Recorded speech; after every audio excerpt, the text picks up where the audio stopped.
Hello, everybody. And first of all, I'm really sorry that I can't be with you this evening in person. It's a real shame, and I would have liked to be there for the launch. But I would also like to thank, in particular, Joy and Ian and Rosemary for giving me the opportunity to pre-record a few comments on the collection and material that I've been working on in order to be able to share them with you. And for introductions, I'm Thomas Kador. I'm a lecturer at University College London, and I've been helping Joe, Sheldon Ryan, and Stan Green in particular with the Artefact review element of the collection as part of the Portalis project, and therefore will present a few thoughts and findings from the work I've been doing with that material. So what I'll be talking about in the next 6-7 minutes or so will be a brief comment on the relevance of lithic collections and the particular collections that we've been looking at for this project in an Irish prehistoric context. I will present you briefly the different assemblages that we are bringing together as part of this project. Also look at the landscape and location setting of these assemblages and how they work together, with a particular focus on Fortnac. So we'll come back to that. And then at the very end, I'll present some very preliminary findings, conclusions, and recommendations.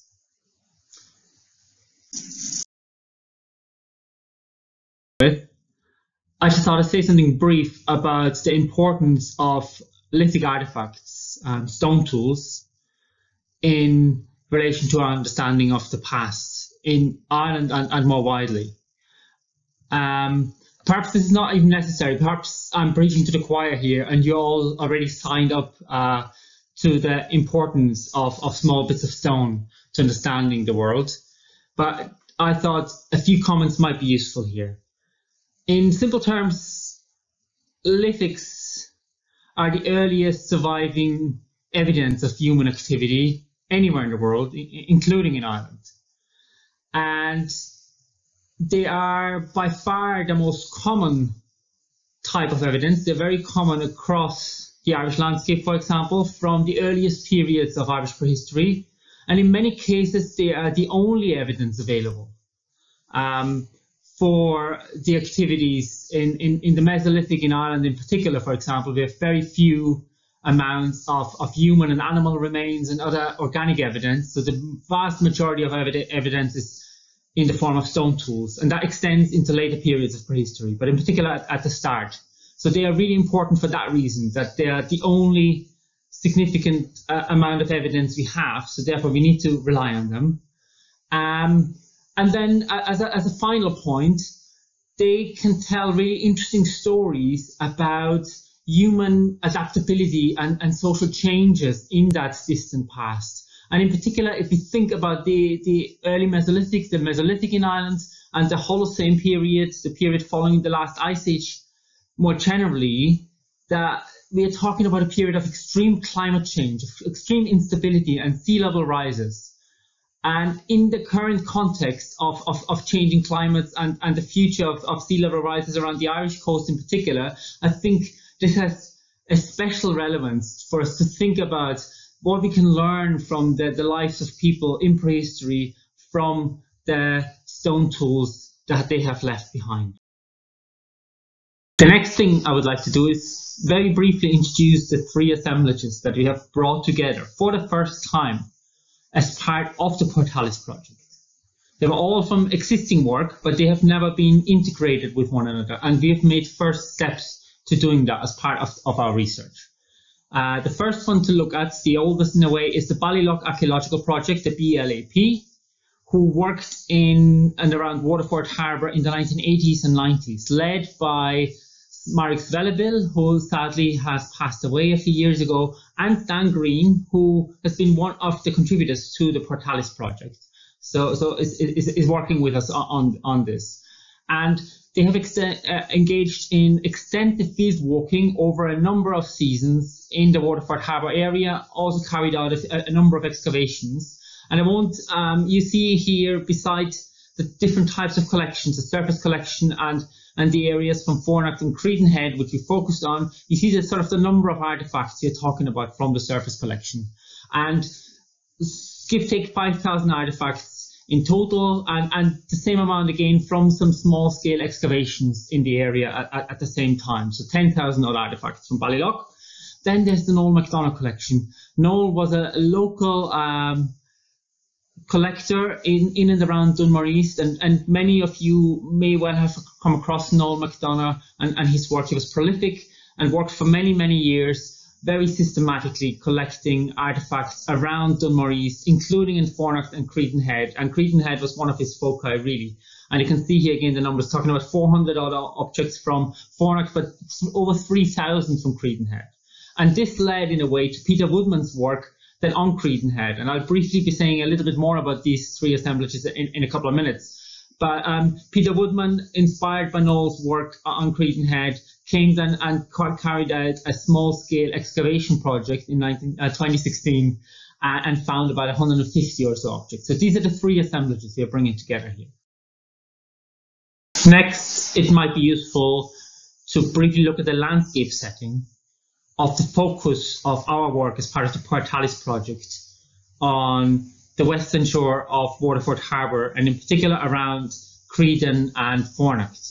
So on the right, you can see the location of the study area on a map of Ireland, and just above this rectangle is where you currently are in Waterford City.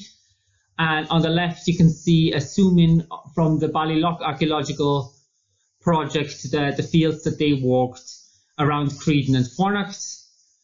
And on the right now, the map shows the same fields on a 6-inch map, but combined with the fields that Noel MacDonagh walked. And you can see there is some nice overlap, that the same fields walked by the Ballylough project were also walked by Noel, which gives us great grounds for comparison. On the bottom left, you see Credenhead, and similarly there, so the Ballylough project working on Fornacht Strand, where Noel did a lot of walking, and then on Creden again, very intensive focus of Noel's work, which then attracted Peter Woodman to the area as well. So there's great geographical overlap here, which is really important for integrating these assemblages. But let's just look briefly at the three assemblages in a little bit more detail. So the Ballylough collection from the 1980s and 90s, as I said, they collected over 10,000 pieces between the surface finds. As you can see, there are 4,600 was the surface finds, and about the same number again of excavation finds from a number of sites. In Fornacht, there are over 3,000 pieces from an excavation right on Fornacht Beach, and about 840 surface finds, the lithics found in the fields as part of field walking. And here you can see a few nice diagnostic pieces, like a nice late Mesolithic butt trimmed or band flake on the left, a flint knife, and a lovely concave scraper, so Neolithic artifacts there, so late Mesolithic in the middle, and then some leaf-shaped arrowheads, some Neolithic objects. Not so much by the way of early Mesolithic, but there were some cores, some early Mesolithic cores in that collection as well. Then if we move on,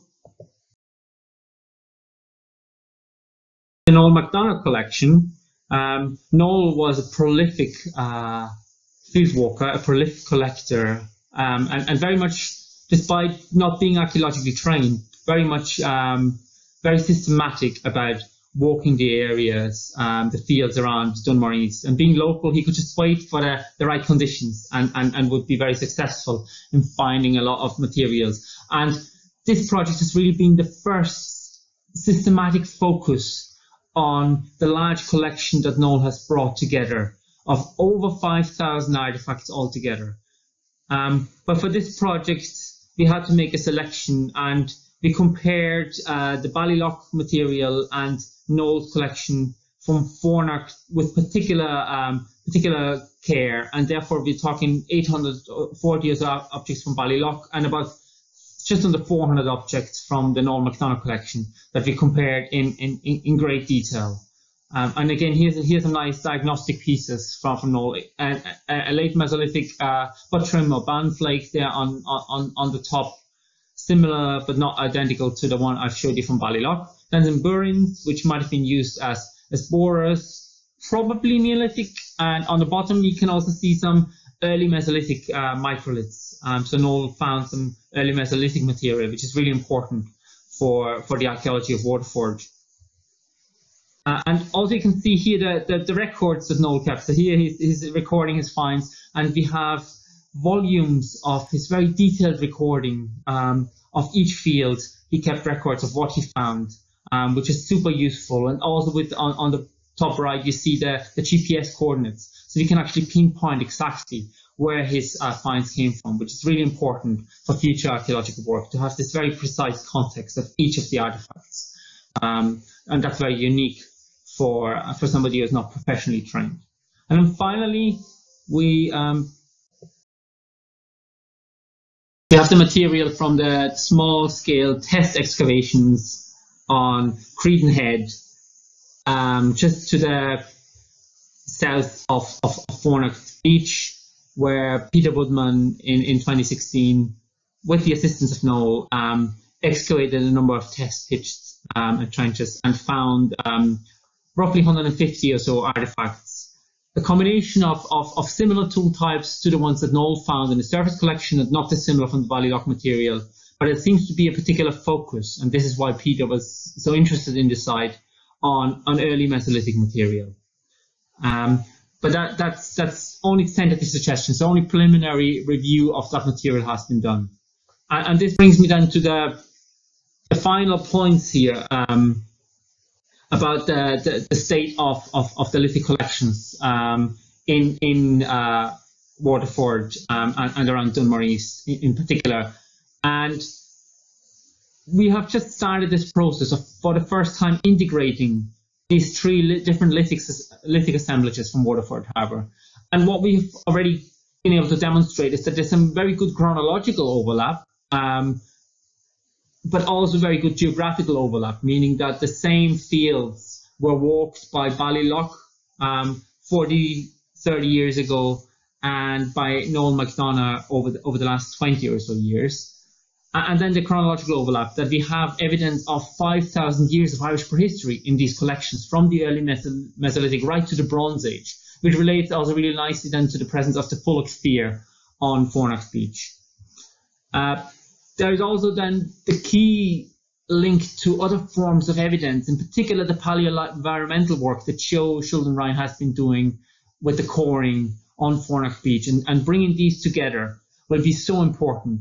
So that's really where I want to leave it at, with some suggestions and some really important future potential there. To fully integrate these assemblages. As I mentioned, we could only do a small section in great detail, looking at Fornacht from Ballylough and Noel McDonagh's collection. So bringing these assemblages together in their entirety, having a very close review of all the 5,000 artifacts from the Noel McDonagh collection at the same level of detail that we have spent on Fornacht, and then also combining all this information with the paleo-environmental work that Joe has been doing.